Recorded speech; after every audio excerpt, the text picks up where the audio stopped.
ঋণ পরিশোধে ব্যর্থ হলে, ঋণ আপনার অনেক বেশি, কোনো পথ খোলা নেই, অসহায় অবস্থায় আছেন, আমি একটি দোয়া সকালে এবং সন্ধ্যায় পাঠ করবেন। ইনশাআল্লাহ দোয়া যদি কবুল হয়, সব ঋণ একেবারেই পরিশোধ হবে, সারা জীবন ধনী হয়ে থাকবেন। প্রিয় ভাই, ঋণ থেকে মুক্তি পাওয়ার জন্য আপনি এই দোয়াটি সকালে সন্ধ্যায় পড়বেন। এবং আমি আমার বানানো কোনো আপনাকে দুয়ার কথা বলবো না, হাদিস থেকে বলবো।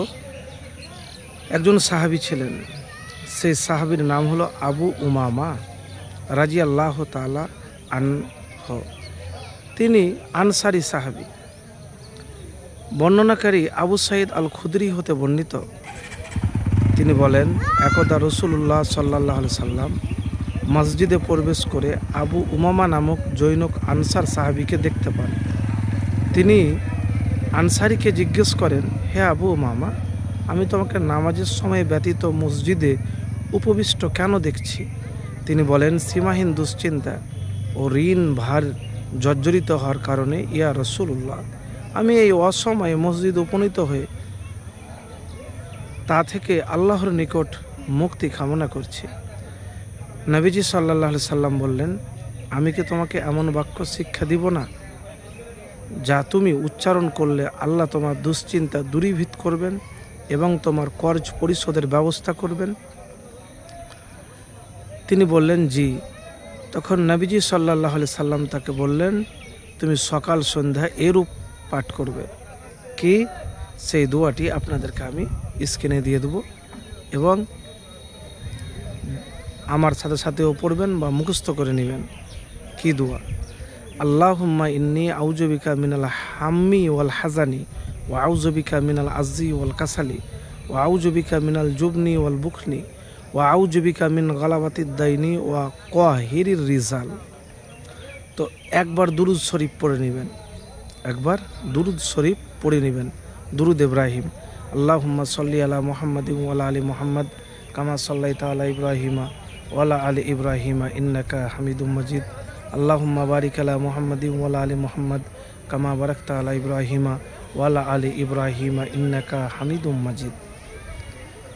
আবারও দোয়াটি বলছি আপনাদেরকে, আল্লাহুম্মা ইন্নী আউযু বিকা মিনাল হাম্মি ওয়াল হাজানি ওয়া আউযু বিকা মিনাল আজজি ওয়াল কাসালি ওয়া আউযু বিকা মিনাল জুবনি ওয়াল বুখনি ওয়া আউযু বিকা মিন গালাবাতিদ দাইনি ওয়া কাহিরির রিজাল।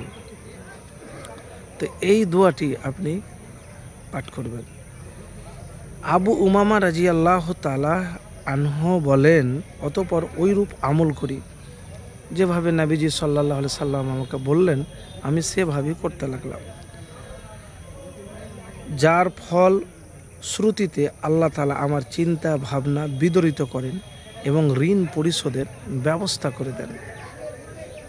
তো প্রিয় ভাই, এবারে বলবেন কতবার পাঠ করবেন। দেখেন, আপনি 11 বারও পাঠ করতে পারেন, 21 বারও পাঠ করতে পারেন, 10 বারও পাঠ করতে পারেন, কিন্তু প্রথম দিন যেদিন থেকে আমল শুরু করবেন, আপনি নিয়মিত চেষ্টা করবেন যে আমি 11 বার পড়লাম, কালকে 11 বার পড়ব, পরশুও পড়ব, এইভাবে করতে হবে। তো প্রিয় ভাই, এবারে বলবেন কেন? দেখেন, আমল যদি আপনার অল্প হয় আর নিয়মিত যদি করেন একই রকমভাবে, তাহলে ওই আমল আল্লাহর কাছে প্রিয়। তো প্রিয় ভাই, একবার করে দেখুন এই দোয়ার আমল, আপনার দুশ্চিন্তা পেরেশানি তো দূর হবেই, দারিদ্রতা জীবন থেকে দূর হবে।